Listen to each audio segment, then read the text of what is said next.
Welcome everyone to another NJ Thrives Thursdays. As you know, we host these every Thursday at 12 p.m. It's a weekly webinar series for New Jersey small business owners. I'm your host, Christian Pichardo, NJSBDC marketing consultant and CEO at nilimomedia.com. So we're the America's New Jersey Small Business Development Centers Network, or NJSBDC for short. So we're a statewide program powered by the SBA and partners. We help small businesses in New Jersey with no-cost small business consulting, training and events starting at $0, just like this one, and exclusive small business resources. So a little bit of the agenda, as usual, we go through a couple of headlines of the webinar, and then towards the end, we'll host a Q&A. Although in this presentation, we'll be able to answer some questions in between the presentation. So as far as small business headlines of the week, there wasn't very much anything new, but there are still funding or financing programs out there that are open and that you could still apply for. There's just nothing really new. So I put here a link to this website, and we put all these links into the chat, by the way. So here's a great site where if you scroll to the bottom, you'll be able to see all the programs available, financing and incentive programs provided by the NJEDA. So these are all things you could look into and see if you qualify. A lot of these could be either loans or grants or what have you. So yeah, that's one site where you could regularly check in to see if there's any new programs. The next one here, this was really just an example of how a business used this particular program. It's called the Return and Earn program by the NJ Department of Labor. So this was actually posted by Governor Murphy. And it says Union City's Armand Dental is a minority and women-owned dental practice managed by Alexandra Masso with a need for trained dental assistants. Alexandra used NJ Labor Department's Return and Earn program to hire 2 additional assistants. So I put the application site here as well, and we're going to post these links again into the chat. But this is where it gives you some more information. But basically, if you're qualified, you're going to receive a wage subsidy for up to 6 months. So New Jersey is basically paying you to hire people. And they're also hiring, they're actually giving a $500 incentive on some people's first paycheck. So, you know, some more motivation to get back into the workforce. And our last link here, again, nothing much that is new, but these are SBA funding programs, and this is a site where you would get information on them. The one that is most relevant for today is the disaster assistance. So COVID-19 specific and other emergency cases such as the recent tropical storm that happened. So there is several programs specific to that, but here's where you'd find everything. So that said, 3 things to keep in mind before we start today's webinar. You're going to type in your questions into the Q&A box.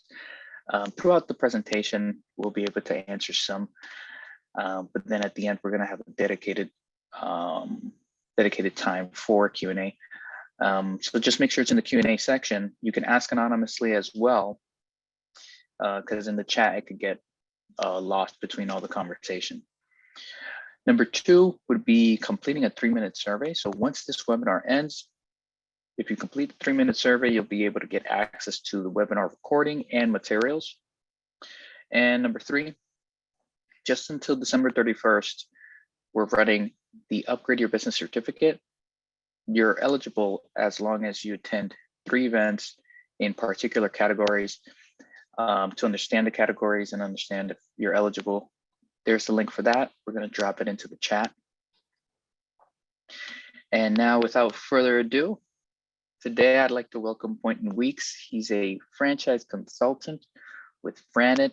He's going to show us today how you can start a new business with basically their plug and play business models. So, Boynton, are you there? Yes. Awesome. Can you hear me? All right, good. Yep, you're good to go. And you can see me. Awesome. So I'm going to share my screen. Great intro. Here it is. All right, guys. Can you see it, Chris? Good to go. Good. Yep. All right. So listen, everybody, welcome. Welcome to, as Chris described it, kind of a plug and play business model. We call it franchising, right? And really what we're going to try to do today, and I know we have some folks on here who are existing business owners, and there's probably some folks that are thinking about buying a business but don't know, whether to start an independent business, which many of you have probably done successfully already, buy an existing business, otherwise known as a resale, or start a franchise. I'm going to kind of walk you through some of the different options, talk about pros and cons and things like that.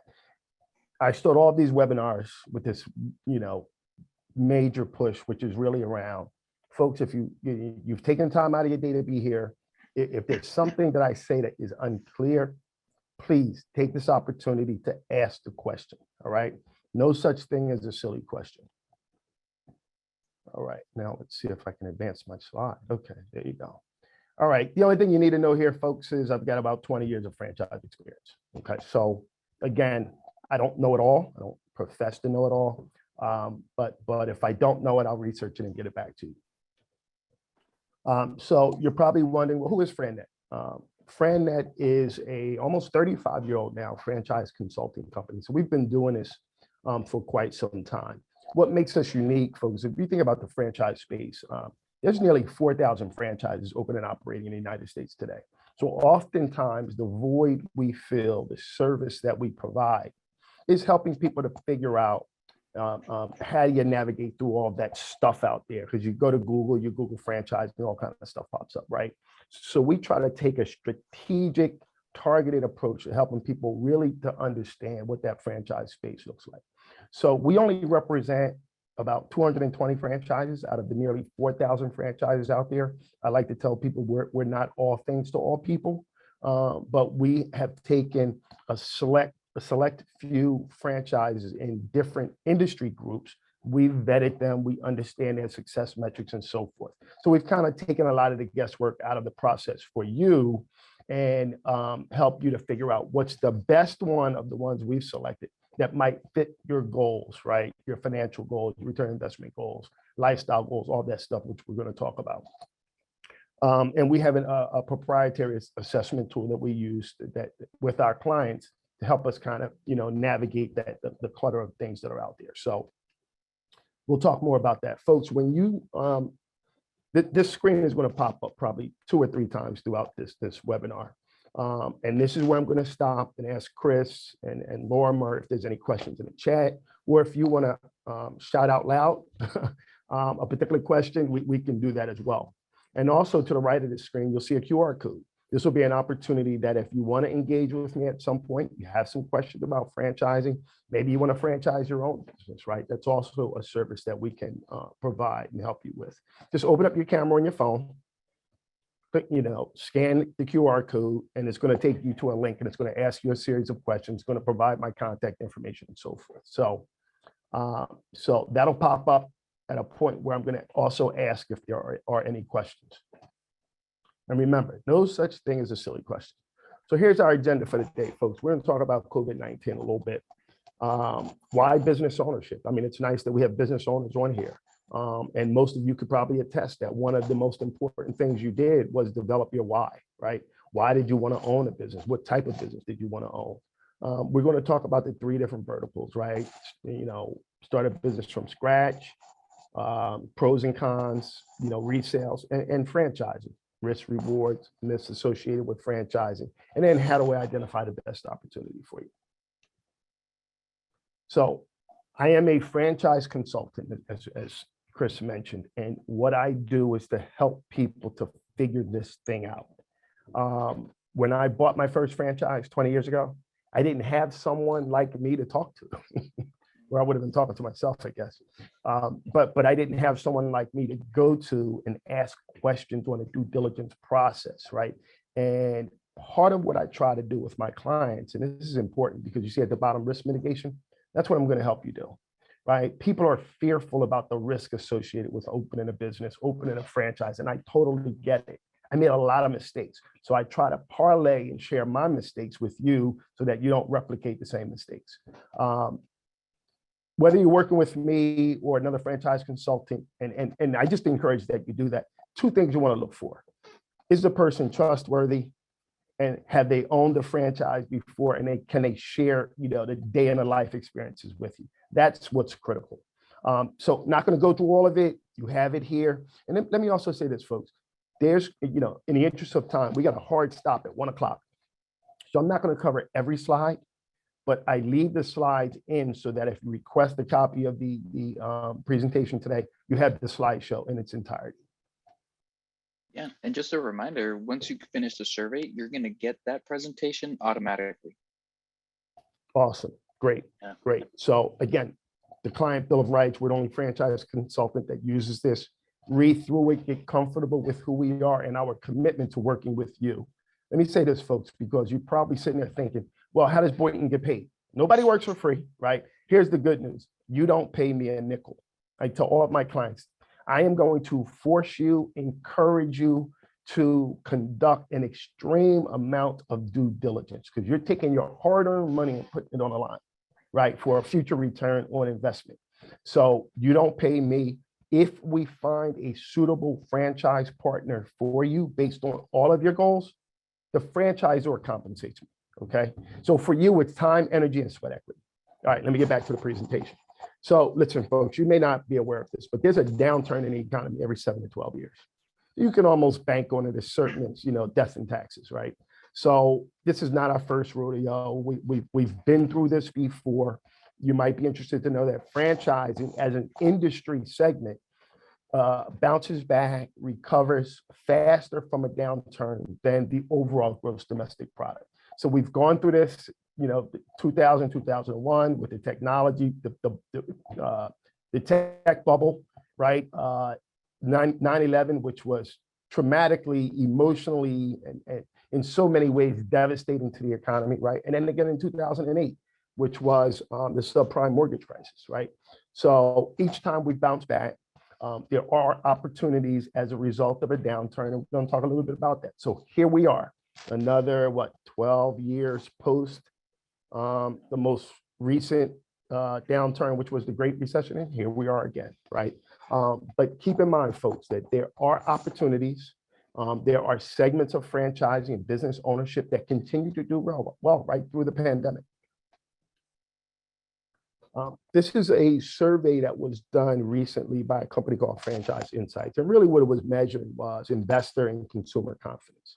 And so you might be surprised to find out that 54% of the people polled said that now is a good time to start a business. And I share this with you because you want to kind of place yourself in one of these 5 buckets, right? Where are you emotionally, given this pandemic, aligning it with your business and entrepreneurial goals? 59% of people expect to start a business within the next 3 months. Are you in that bucket? Maybe, maybe not. Or are you in the bucket which says that 24% of the respondents said that they expect things to worsen? I get it. There's no right or wrong bucket to be in. It's just where you are. So let's talk about why, move that out of the way, why business ownership. I'll just quickly tell a story. About 25 years ago, which is probably a lot older than some of the people on here, when I was thinking about leaving corporate America, and I was asking myself, why do I want to own a business? Forget about whether it was a franchise or not.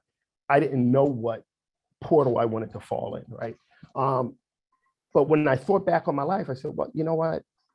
I can't remember a time in my life where my parents got to see anything that I did because I was the 5th of 6 children raised in Camden, New Jersey. And my parents just worked, and then they died, right? Before I went to college, right? And so for me, I didn't want to repeat that. right? So I had a successful career in corporate America, stock options company, car, travel, all of that stuff. And it was great. And to the outside world, I looked happy. But it really wasn't about the money for me. It was about, I wanted more time. I wanted independence, flexibility, and control over my time so I could spend more time with my children. So here's the first nugget. Develop your why. Develop it, because the more compelling your why is, the more sustainable and successful you'll be as a business owner. You know, I have clients that come to me today because, you know, they've been laid off 3 or 4 times. And folks, let me tell you, ageism is real, right? The gray hair syndrome is real. So sometimes it's that. So whether your bucket is on this screen or another one, whatever it is, make sure you play to that why, because as you know, and we got a lot of business owners on here, business ownership is hard. But if your why is compelling and sustainable, you'll move through the difficult times to get to the finish line. So, you know, years ago, and many of you folks will probably relate to this, our parents and grandparents, you know, they got out of high school, graduated from college, whatever it was, and they went to work and they spent 30, 35, 40 years with the same company. So that path to retirement was very, very linear, right? It was a simpler time. As most of you can attest to, ooh, I went too fast. It probably looks more like this, right? That path to retirement is not as linear. It's wrought with, you know, downsizings, re-engineering. I don't even know the common term today, right? So we leave one company, go to another company, start over. Maybe we took a pay cut. You know, I have a client today that works for a fintech company in New York City. And she was told by her boss that the only way she was going to make more money where she was to go, leave and go to another competitor, spend some time there, bring some additional skill sets back, right? So everybody's path to retirement is different. So as a result of that, what people are desirous of is, how can I get rid of this part? I want to get rid of the ambiguity. So maybe for me, my path to retirement might contemplate business ownership, if in fact that's you. So one of the things we commonly hear from people is, well, you know, I'm afraid of, you know, taking a risk. I'm concerned that there's going to be another downturn in the economy, as Boynton predicted. So how do I develop and seek out and be strategic in buying a business that is somewhat recession resistant? Because we know there's going to be another downturn. So this is just a model or snapshot that we put together to kind of, you know, jog your memory and get you thinking about some things. So we developed 3 buckets. First bucket is growing markets driven by demographics. So you might be surprised to know that there's between 7,000 and 10,000 baby boomers that retire every day. You know, and this is really staggering. But it's projected that by 2030, nearly 90 million Americans will be over the age of 65 and control 65 to 70% of the disposable income. And so, you know, as you look at your business, ask yourself, is it tied in some way to that baby boomer demographic model? And if it is, you could be in a good space. So think of senior care, healthcare services, physical therapy, right? You know, think of comfort care, home instead, right? All these franchises that are based on that whole senior care segment. Think about residential repairs and home modification. You know, 42%, I think I saw a survey by the University of Stanford, 40 to 42% as a result of the pandemic is now working from home. So the more time people are spending at home, they're looking around and they're getting a new deck or their basements or their carpets clean, replacing the carpets, new, you know, wood flooring, whatever it is, because we're spending more time at home. Interestingly enough, that segment in the franchise space was the segment that grew the largest during the pandemic. We're going to give you some examples of that later. And then lastly, pet care. Now you might be thinking, well, Boynton, how is the pet care segment, which is, by the way, is the 7th largest industry in the United States, right? At least 80 million households have at least one pet. You know, how is that tied into demographics? Well, what happens is as our kids are leaving the nest, they go off to college and, you know, they get married and they're building a home of their own. In many cases, we're replacing our children with pets. right? Not that I can replace my kids with my dog, but I think you know what I mean, right? So don't overlook the pet care space, right? Think of, doggy daycare, Camp Bow Wow, Canine resorts, right? All of Yeah. these concepts have thrived even right through the pandemic. We treat our pets almost as well as we treat our kids, right? We certainly love them, equally as much.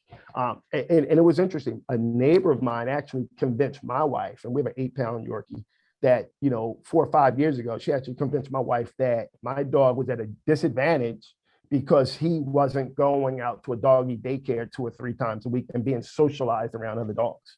In fact, the matter is, my dog didn't even want to be there. He hated it. But my wife felt as though, oh, well, if the neighbors do it, we must do it.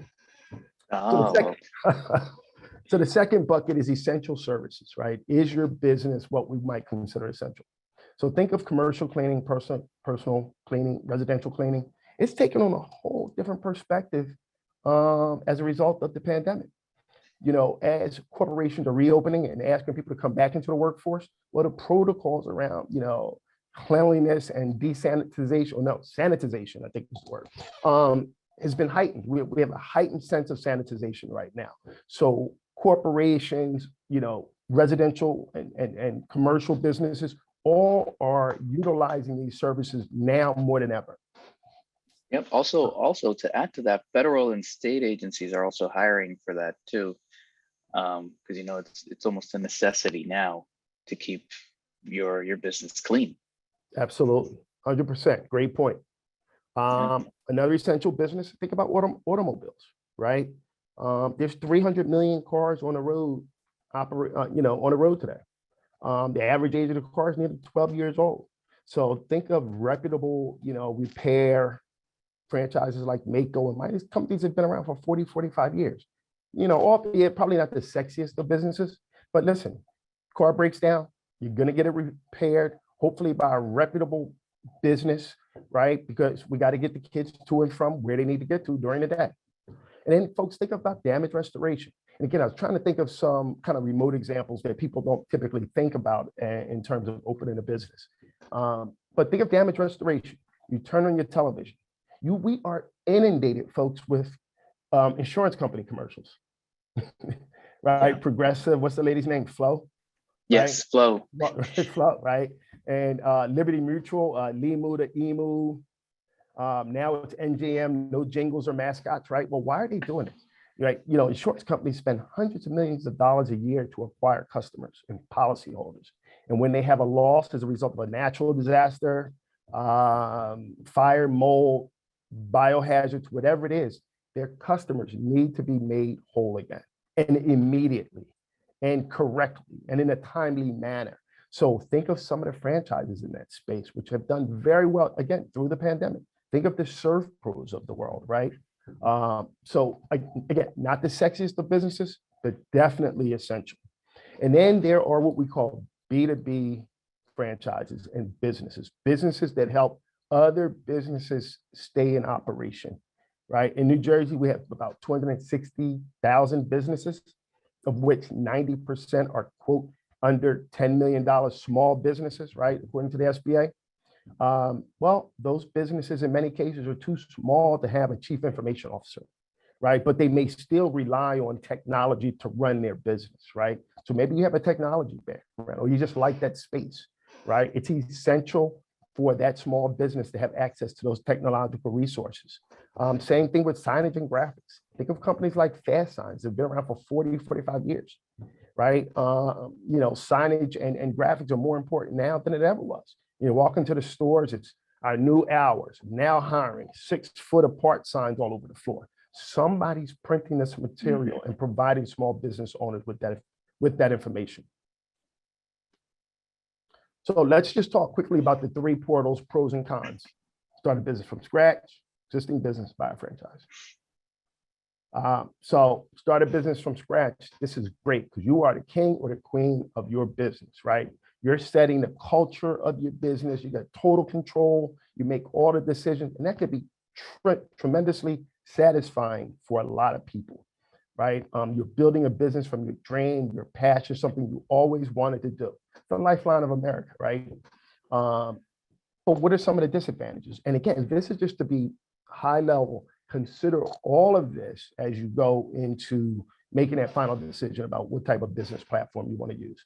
But you got to create the system. Somebody's got to do it, whether you or you hire someone to help you do it. As a result of that, Christian can speak to this more. There's going to be limited financial options, not none, just more limiting, because banks, they're not really in the business of taking risks. They would really prefer, calculated risk, right?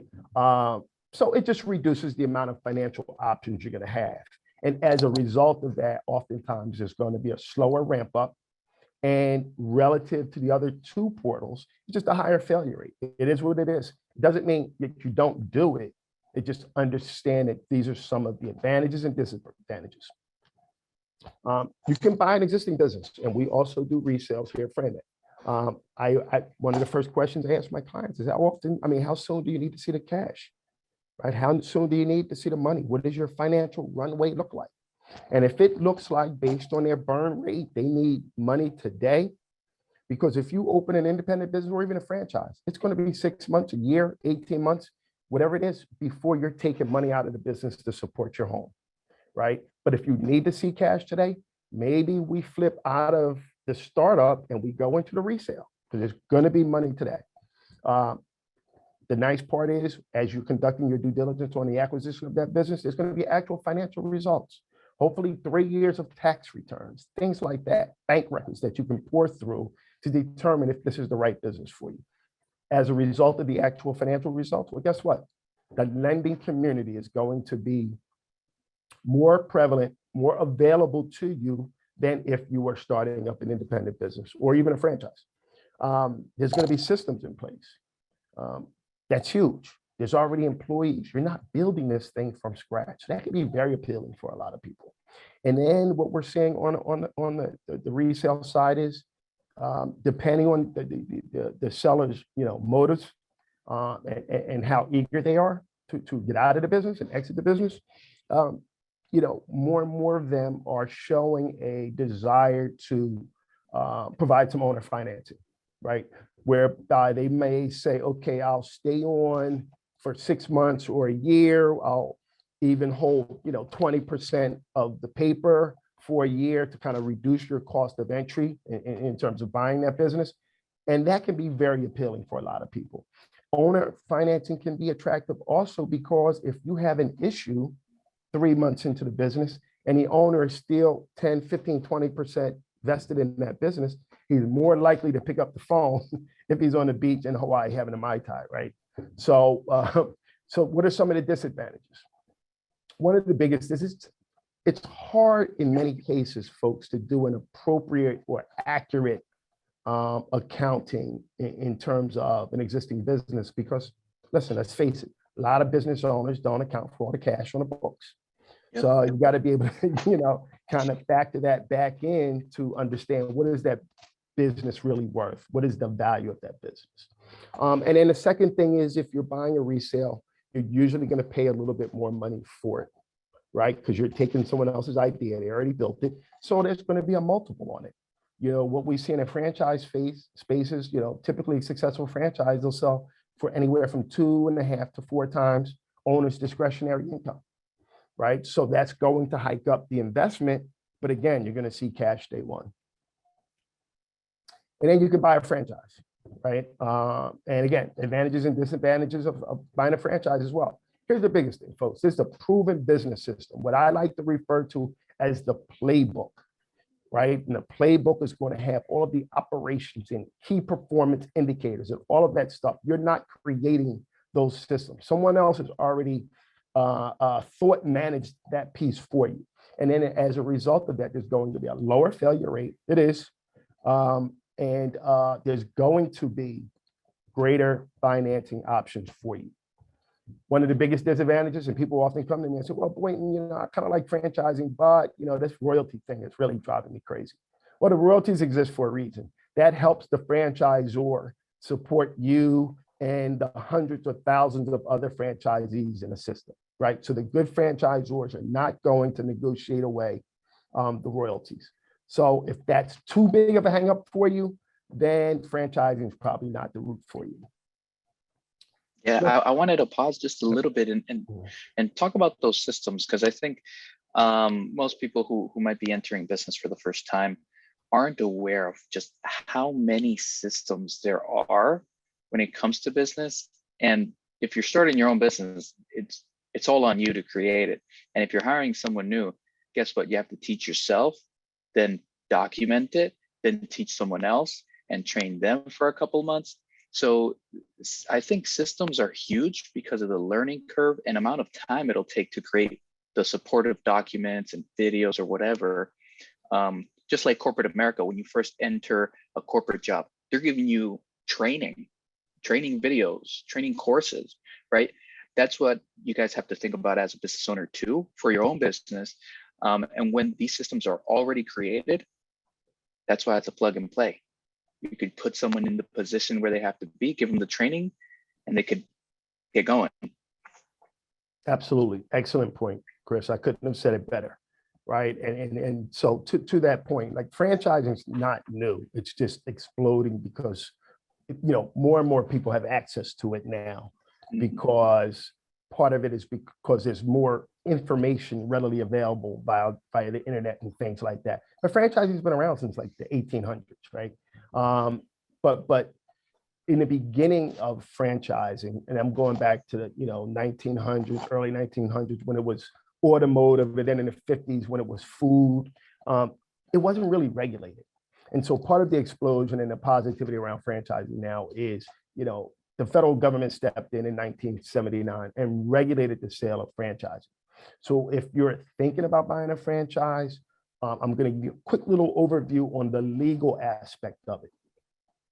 So franchising is a license to use that playbook, right? And all of that stuff that's in there, name, trade dress, trademarks, all of that, the access to the golden arches, whatever it is, the business systems, in exchange for usually an initial franchise fee and ongoing royalty fees. You pay royalties for the life of that agreement. Most franchise agreements, folks, are anywhere from 7 to 10 years in duration. There's something called a franchise disclosure document, call it FDD. And this is what helps to regulate franchising. So whether you were buying a Fast Signs in California or Fast Signs in New Jersey, you're going to get the same franchise disclosure document. This document must be updated annually by the franchisor in every state in the union, okay? It's broken out into 23 items.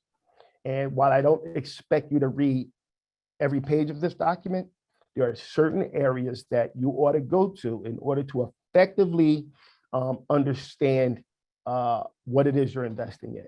So the first thing you might look at, I tell people, go to item 3 and look at litigation. Why go to litigation? Because if you see, a lot of litigation or lawsuits between the franchisees and the franchisor, that might be a red flag, right?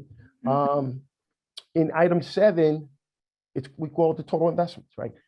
Franchisors are required by law to list all of the expenses associated with opening that franchise, including the franchise fees, all of the royalties, furniture, fixtures, equipment, the signage, all of that must be delineated and laid out for you so that you understand how much money you need, including the working capital. Now, here's what I'll tell you. I think franchisors don't always advise people appropriately on the working capital. So if you're looking at a franchise right now and you have a copy of the FDD, if they say, 3 months of working capital, if I'm you, I go for 6 months of working capital. Better to have a little bit more of a runway to allow your revenue expenses to meet in the middle, right? We call that break even, right? So if you can have a little bit more, try to, I encourage my clients to try to get a little bit more. It's going to talk about, if you want to sell your business in year 4, how do you do it? What are the terms and conditions around that? And yes, folks, buying a franchise, you can sell that business at any point in the life cycle of that franchise agreement. The primary condition is that the franchisor must sign off on the buyer, because they want to make sure that the buyer is financially and from a transferable skills perspective able to carry and operate that franchise as successfully as you are.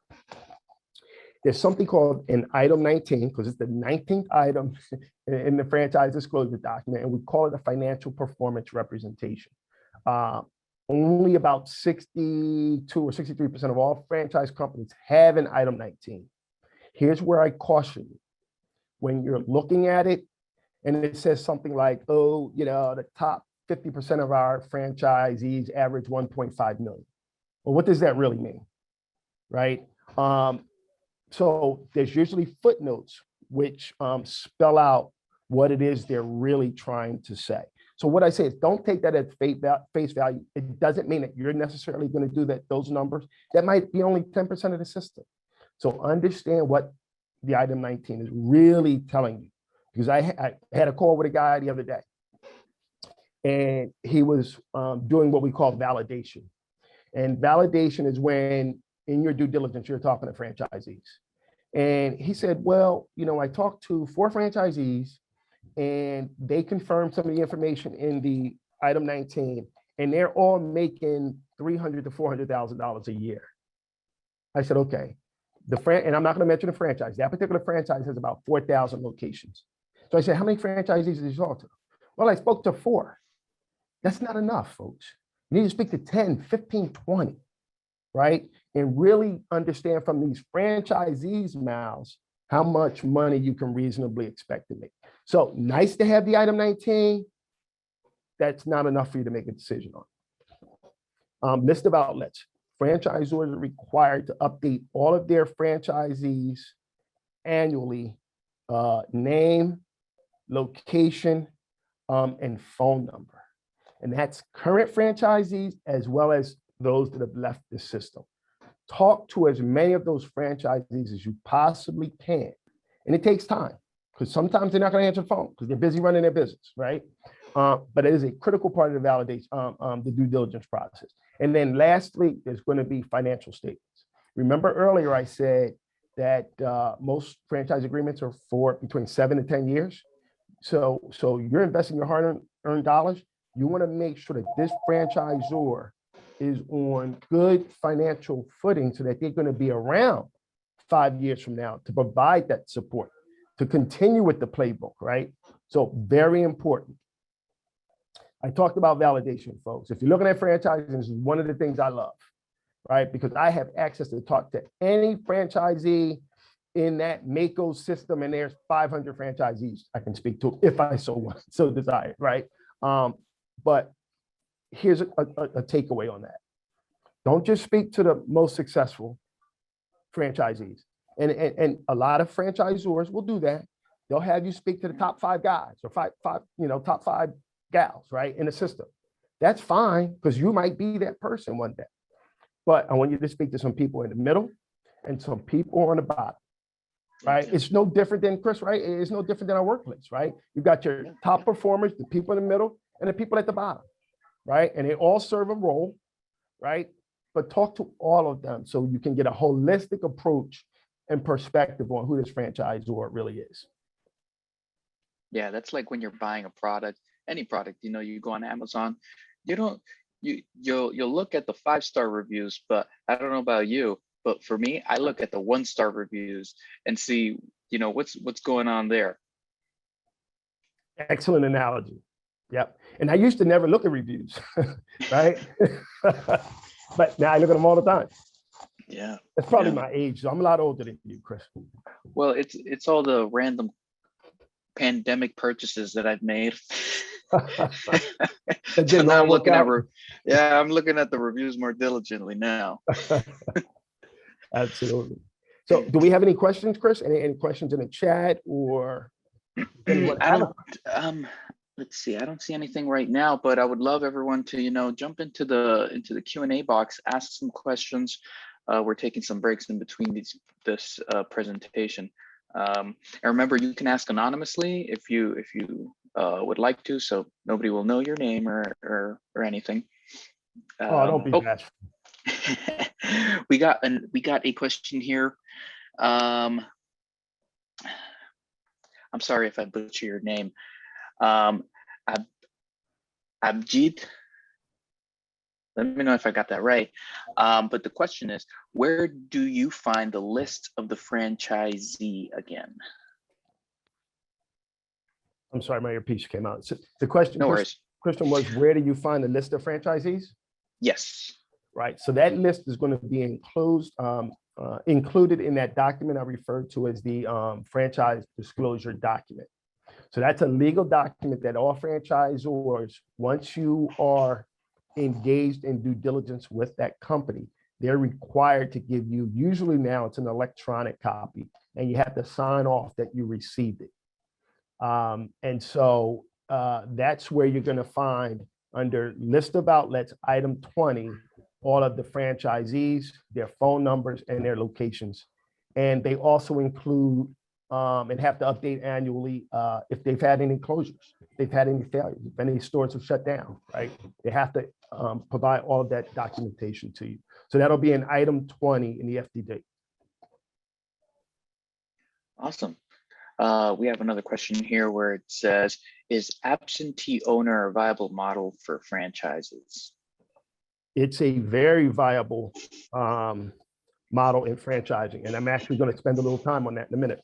I love to hear that, because when I hear passive income ideas, music to my ears. Yep, absolutely. Yep, we're going to talk about that. Excellent question. Awesome. So we have one here. Ronald, he asks, if you are a small business and want to start your own franchise, what steps you recommend a small company take? Yeah, so you want to really, the first thing is you want to kind of start to develop an operations manual, right? Because you want to start to think like how a franchisor thinks, right?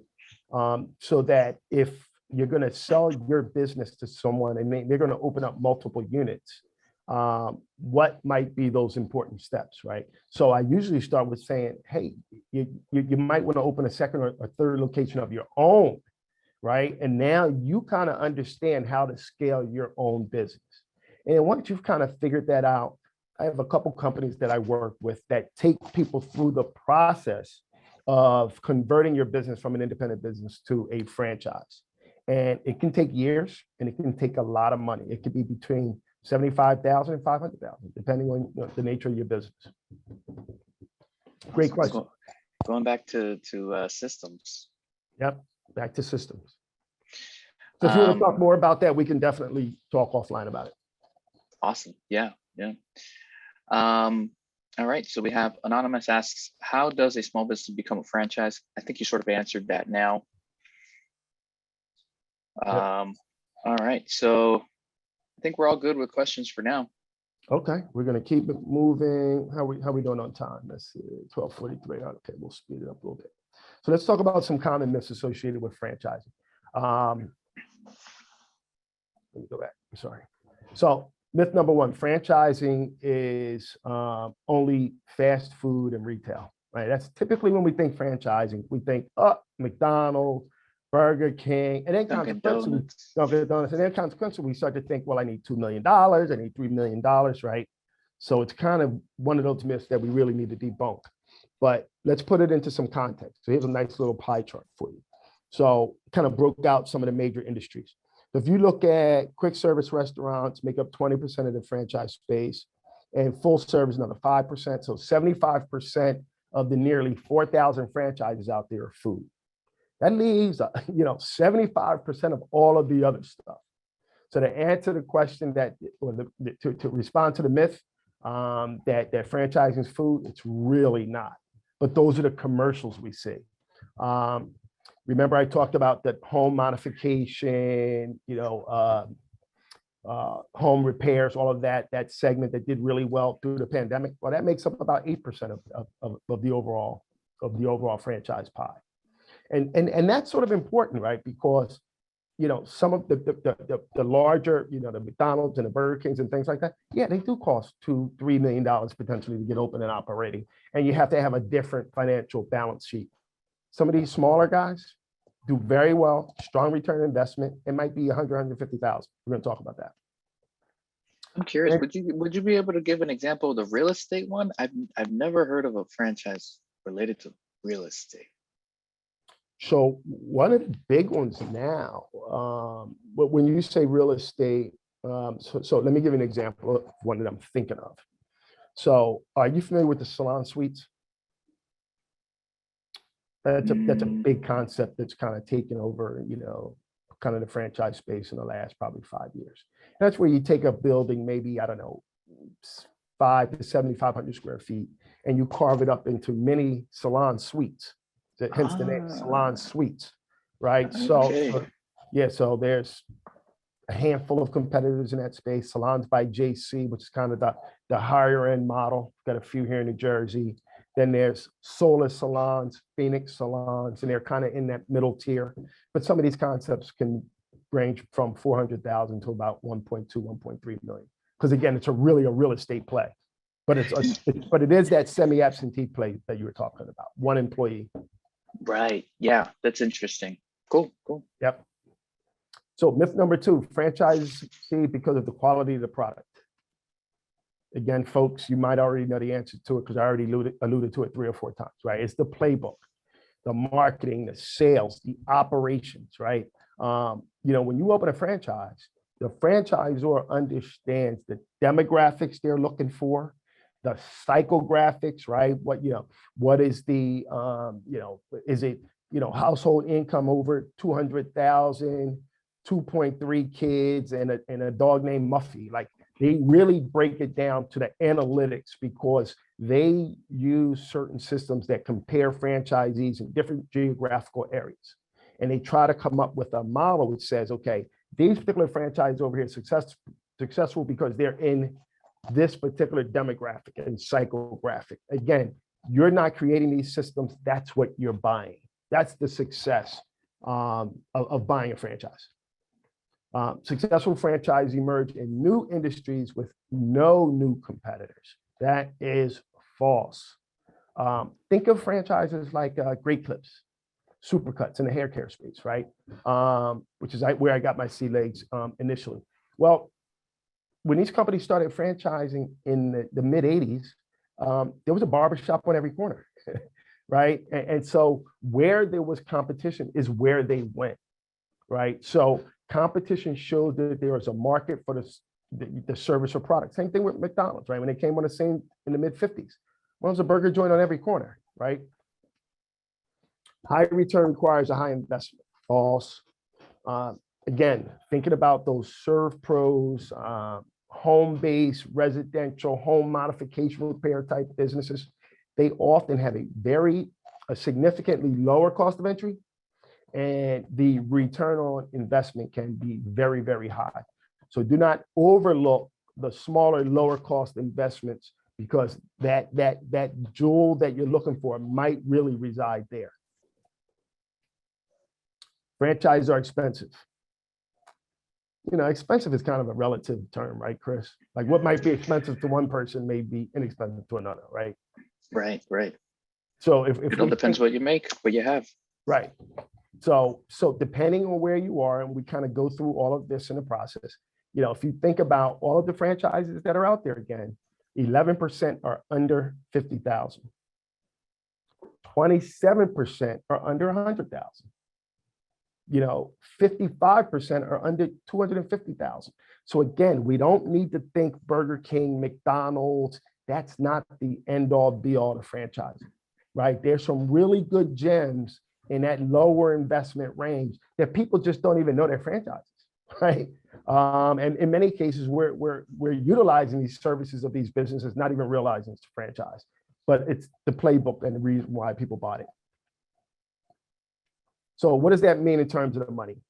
The way franchising works and franchise funding works is if the franchise you're interested in is $100,000 total investment, furniture, fixtures, equipment, working capital, whole deal. Then is the screen showing up? Is it kind of? It's a little bit cut off. It is, right? That's what I thought. Must be just the image.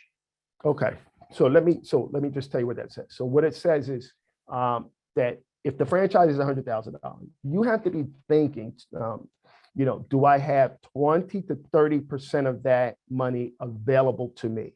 My equity injection, my skin in the game. Again, so that's one of the variables that we use to kind of help figure out where do you want to play in selecting this particular franchise. Well, one of the big criteria is how much money do you have to invest? And if the investment's 100,000, then do you have 20 to 30,000 liquid? And then the lenders we work with and the lenders that Christian works with, as long as you have a 680 credit score and some other boxes you got to check, but you really have to have that 20 to 30% number. Would you agree with that, Christian? Yep. I would agree with that. And by the way, we have a capital team that helps people figure all this out in terms of your numbers to see if it makes sense. Excellent. So we're going to talk about the two types of models. I think Christian and somebody might have brought up, the semi-passive model. So the first model is owner-operator business model. If you're talking to a franchise company and you ask the question, well, are you an owner-operator model or are you a semi-absentee model? If they're like, yeah, well, we kind of do both, that's not a good answer. The good franchisors know exactly who they are and how much time they want you to work in that business. So you want them to be clear and precise about who they are in the market. So when you think about residential, commercial cleaning, damage restoration, all of the home improvement maintenance companies, these are all truly owner-operator models, which means you cannot have a full-time job. They don't want you cleaning toilets. They want you hiring people to clean the toilet. They want you to be networking at Chamber of Commerce meetings, B&I meetings, being a brand ambassador in your market for that particular franchise. Hiring, firing, training, all of that stuff is what the owner-operator models that are successful, that's what they want you to do. They want you to work on marketing that business to your targeted market. The nice part is a lot of these are home-based. Small office, not located on Main Street, again, brings down the cost of the investment. And then, is yours, you're seeing a blank screen here, right? Yeah, I think we have a more updated version of this presentation. Okay. So the good news is when they get it, we can always add that back if it's a problem. Yes, absolutely. And I could actually send you the correct one now if you want. We could just in the interest of time. Yeah, I'll just explain it. Okay. I think we're getting close to 1 o'clock, right? 12:53. So semi-passive, this is probably the bulk of the franchises we are successful placing people in, because it really kind of appeals to kind of 3 types of people, right? So if you've been downsized or you're out of work, but you want to keep your options open because you really want to be gainfully employed again, well, semi-passive models is great for you. Maybe you're fully employed today, but ageism is real. I'm looking at my coworkers getting laid off and let go and downsized, right? So eventually they're going to tap me on the shoulder. So if that's you, that's a great target for the semi-passive model. Or sometimes it's just the investor that's looking for portfolio diversification. Maybe they own a couple of the businesses. They got some stocks, some bonds. Maybe they own some real estate. They want sort of a semi-passive model to round out their portfolio. So that's kind of the 3 buckets that the semi-passive model works well for. If you think of franchises like European Wax, Massage Envy, right, which has 1,000 locations, 1 million customers worldwide. If you went to one in New Jersey, probably about sold out right now. Hair care, all of these segments here: hair care, beauty, fitness, particularly the boutique fitness, the club Pilates, the cycle bars. These are all semi-absentee models. You're hiring a manager and you're managing that manager while you are either gainfully employed or looking to go back into the full-time, corporate arena. Part of the downside with a semi-absentee or semi-passive model, and I don't like to say semi-absentee because it gives some people the impression that you could just buy a business and do nothing, right? Even in a semi-passive model space, you still got to work 15 to 20 hours per week, talking to your manager, looking at your iPad, making sure that all of the key performance indicators are being met. And if they're not, why not, right? So you're still involved in the business. You're not just there. You're just not there. And so oftentimes the semi-passive models are usually going to be anchored by a Whole Foods or a ShopRite or whatever other big box stores there to drive traffic to your location. So they tend to be at the closer to that $250,000 to $300,000 range. Then you're not going to find them in that under $50,000 range, right? And then wellness, right? Think of physical therapy. The physical therapy concepts that we have in our inventory do very well. Semi-passive models, low employees in a growing space driven by the baby boomer demographic, right? So a lot there to unpack. I'm not going to spend any more time on it in the interest of time, but if anybody has questions, we'll certainly try to deal with that. I already talked about royalties, not going to spend any time there. Just keep in mind, as you're contemplating this whole thing, royalties really, minimize it. It allows the franchisor to help provide the support to you so that you don't fall prey to that statistic where, most small businesses fail in the first 2 to 3 years, right? So if you're getting the proper support, training, and all of that, the playbook, the odds of you succeeding past that threshold are going to be a lot greater. And part of that is, the exchange of the royalties. So things to think about. How do you find the right franchise? Well, here's some things that you can just, chalkboard for yourself. Are you willing to follow someone else's system? Right? If you're a renegade and you want to do it your way, you have all the great ideas, franchise is not for you, right? Is it affordable? Do you have the 20 to 30% equity injection to put in? Is the risk level manageable to you? And then at the end of the day, will you enjoy your business? And then when you kind of answer those questions, then I want you to start developing your list of what I call unbreakable and non-negotiables, right? For me, I wanted more time with my kids. So I wanted a business that wouldn't need me to be there nights and weekends. That was time for me and my family, right? That was unbreakable and non-negotiable. I wanted a business that where future advances in technology were going to have minimal impact on my business. That was a non-negotiable, right? Another one that I hear today that's important for people say want something that's Amazon proof, right? So you got to kind of figure out all of these things, write it down, and that's going to help us work together to find the right fit for you. So as you go through this process, if you're thinking about a franchise, start to think really about what are your transferable skills? What is it that you did successfully in your corporate America or public service, whatever it was? What was it that you were good at? Was it customer service? Are you a sales guy? Can you knock on 10 doors, get 9 no's today and get up tomorrow and still feel excited about the business, right? If that's the case, hey, maybe the staffing franchise space is really good for you. Think of companies like Express Staffing, right? 800 locations around the United States. What is it that you're good at?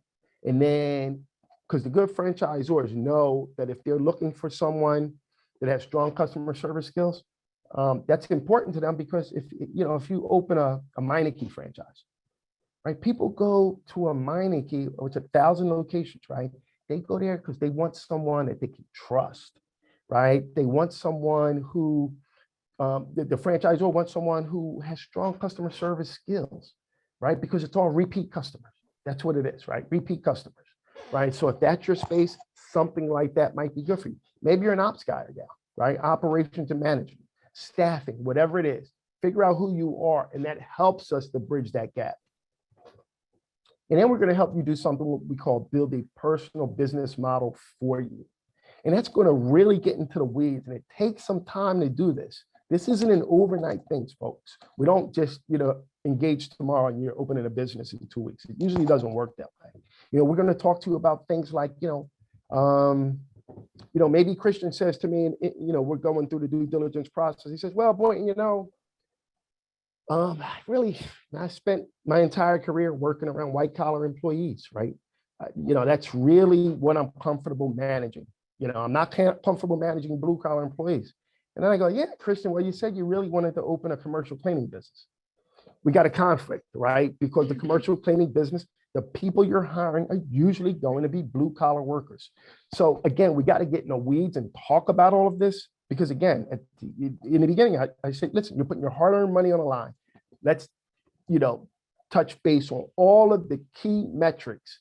And then at the end of the day, you and I will be successful together, right? What's your budget? Do you want something that's scalable? Do you want a home-based business? You want a small office? Or do you want that sexy business on, in a A-rated shopping center anchored by a Wegmans or something, right? All of these things matter. So folks, one of the things we do, and I'm coming to a close, is we have a proprietary assessment that we use. It's similar to, kind of a Myers-Briggs or like a DISC assessment. So on the QR code, it'll ask you if you want to take the assessments. No obligation. If you want to take it, it'll automatically get emailed to you. It'll come to me after you complete it. The key is it takes about 30 minutes to complete the assessment online.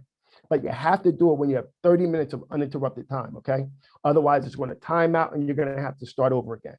The other thing is there's a financial component in there. I want to say this is important, because some people don't feel comfortable putting their financial information out over the internet when you've just met me, right? Although I'm a trustworthy guy, right? So don't let I'll vouch for that.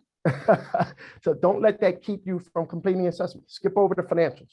Eventually, we'll have to talk about it, because I can't refer you to a franchisor without having gotten you pre-qualified and understanding that you can afford the acquisition of that franchise. So don't get hung up on it.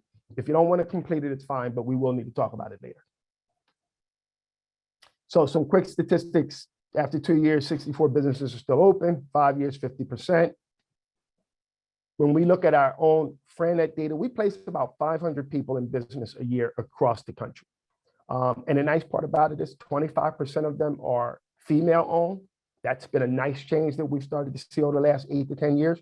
We're seeing more millennials, more minorities, and more veterans. So that's very, very exciting for us.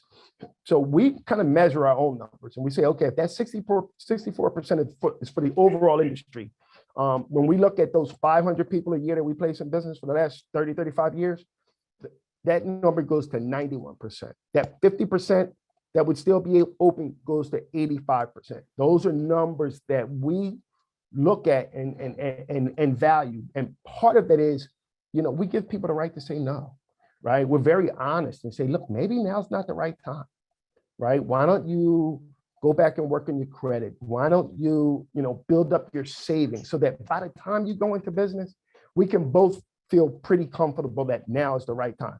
Quick story, I have a client from 4.5 years ago. He attended a seminar when we were doing them in person back at the Montclair Art Museum. He just bought a senior care franchise a month and a half ago. But we've been working together for 5 years. So that's the beauty of this. There's no rush.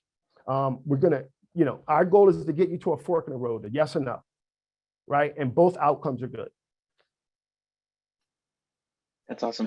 So you're saying that your likeliness of success is greater when you're working with an expert. Absolutely. And you know what it is, Chris, because I'm going to say to someone, look, I just don't think I know you want to do this. And at the end of the day, it's your call, but I don't think now's the right time. Like, why don't you wait? Go buy the house first, right? Go have a couple kids and get some of that stuff out of the way, right? And that's not the case for everybody, right? Everybody's situation is different.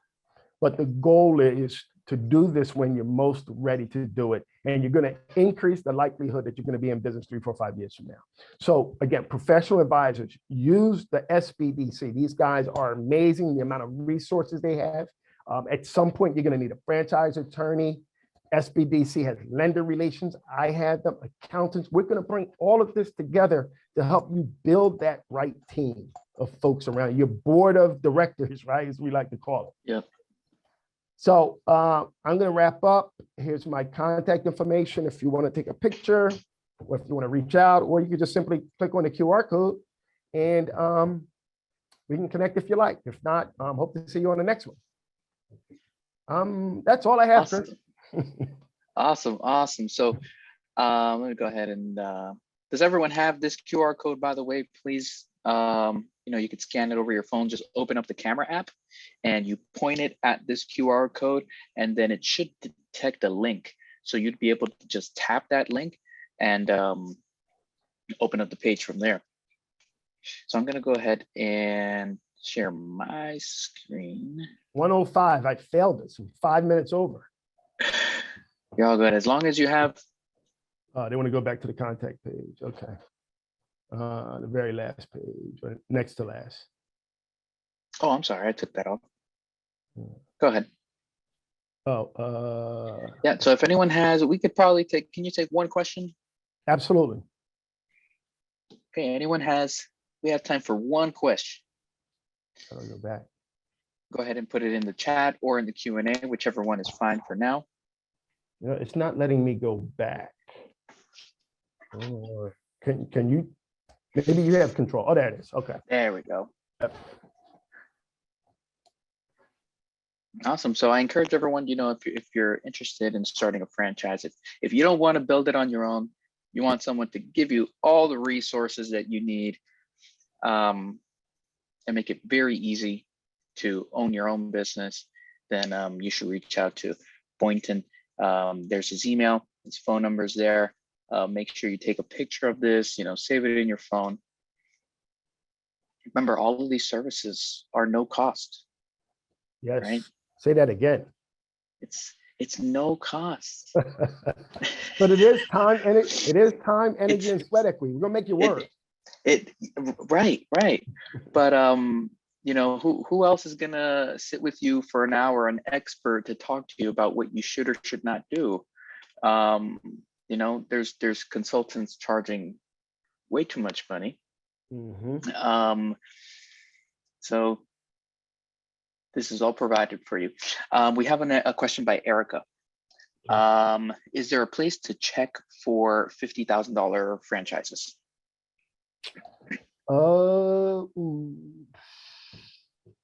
So Entrepreneur Magazine does a top 500 every year. You could probably Google it, and they'll usually break out oftentimes franchises by investment range. That might be a good place. And let me think about some others. Send me a message and I'll try to help you out to the extent that I can. Awesome. So there it is. You'll have the contact. I'm going to go ahead and share my screen now. Okay, I'm going to stop mine. Okay, you did it. Okay, good. All right. So we're wrapping up here. So next week, everyone, we do not have an NJ Thrives Thursday, and the following week either, because it just so happens to fall on that we have Christmas, and then we have the New Year. So I just want to wish everyone a happy holidays. We're going to see everyone on the following Thursday of January. And remember to follow us on social media, sign up to our newsletter to stay up to date with any of the small business info. We're going to still be emailing that every Monday. So here's some of our social media. Go ahead and take a picture. We're going to do a QR code because Boynton gave me that great idea, by the way. Well, but I'm going to charge you. Royalty fees weekly. Damn, that's expensive. So we're the NJSBDC, everyone. We've helped 13,000 plus small businesses. We help small business with no cost small business consulting, training and events starting at $0, exclusive small business resources like Boynton at Franet. So yeah, it's all at no cost because we're funded by SBA and partners. So to get started, go ahead to njsbdc.com/request-counseling. That's njsbdc.com/request-counseling. I want to thank you, everyone. Again, happy holidays, happy New Year. Boynton, thank you for a wonderful presentation, as always. Thank you for the work you do, folks, over there at the SBDC. Great work. Yeah, thank you for bringing a great partner. Absolutely. So, appreciate it. Yeah, see everyone next year. Happy holidays, everybody. Bye.